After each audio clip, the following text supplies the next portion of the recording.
Por fin, GoPro mueve ficha y ha lanzado un potente firmware para su última cámara, la Hero 12 Black, con nuevas funciones, pero hay alguna que me hubiera gustado ver.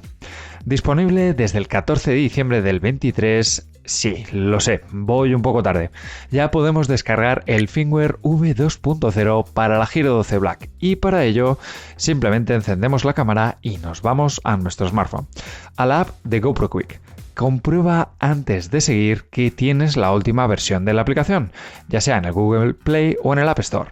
Y ahora simplemente abrimos la aplicación y nos vamos al icono de GoPro y conectamos nuestra cámara. Si no te gusta este método, también vas a poder descargar la nueva versión del firmware e introducirlo en la tarjeta microSD de tu cámara. Os dejo el enlace para ello en la descripción. Simplemente enciéndela con la tarjeta metida y se actualizará automáticamente. Y la primera de las novedades y la más potente, como posiblemente hayas visto, es la posibilidad de renombrar los preajustes personalizados. Sí, esos modos que puedes configurar a tu gusto o para grabaciones especiales y que ya te expliqué a fondo en la guía de la GoPro Hero 12 que te dejo por aquí arriba. Pues ahora vas a poder cambiarle el nombre y quitar esos nombres tan aburridos que venían, como personalizado 1 o nieve, y poner, por ejemplo, DR Sport o bajadas en bici. Y es que, como puedes ver, si tenías modos personalizados, solo nos dejaba ponerle personalizado 1 o personalizado 2, ¿a que sí? Pero ahora en la GoPro 12, si creas uno nuevo, aquí, por ejemplo, con 4K, 60 frames por segundo y 8 céntimos para capturarlo todo, y le damos a guardar, ahora podemos elegir uno de los nombres que viene por defecto como personalizado. ¿Y cómo lo cambias? Pues te tienes que ir de nuevo a la aplicación. Si pulsamos en ese preset que tenemos seleccionado y hacemos clic en el lápiz, nos va a permitir escribir un nombre. Te recomiendo que no pongas ninguna chorrada que luego no te acuerdes para qué vale. Y además también puedes elegir un iconito para hacerlo más claro, como por ejemplo en este de la bici, que le voy a poner esta bicicleta.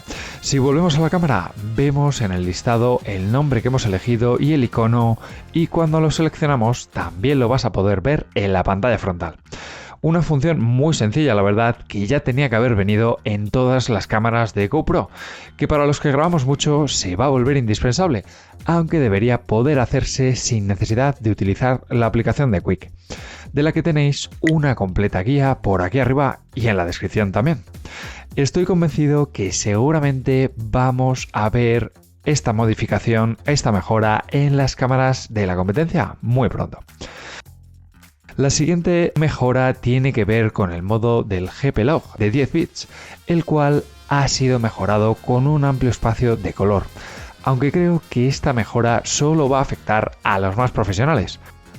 Tenemos también mejoras generales en la interfaz de usuario y corrección de algunos errores, así como ampliación de los campos de visión disponibles para usar el Max Lens Mode, el 2.0. Esa lente que te cuesta otros 100 euros y que no he comprado porque me parece muy cara y creo que debería venir de serie, ¿no crees? Dime qué piensas en los comentarios y no olvides suscribirte. Lamentablemente me hubiera gustado ver una actualización que hubiera permitido conectar el DJI Mic 2, ese que ya te conté en la review de la Pocket 3 que te dejo por aquí arriba, con nuestra cámara GoPro Hero 12, al igual que se puede hacer ya con la DJI Action 4. Y es que, como todos sabemos, GoPro y los micrófonos externos no suele ser la mejor combinación, ya que siempre necesitas accesorios extras. Una pena, la verdad. Si os gustan las GoPro o tienes alguna, os recomiendo que os suscribáis porque este mes viene muy fuerte con novedades y muchos vídeos, como estos dos que te dejo por aquí. Nos vemos en el siguiente.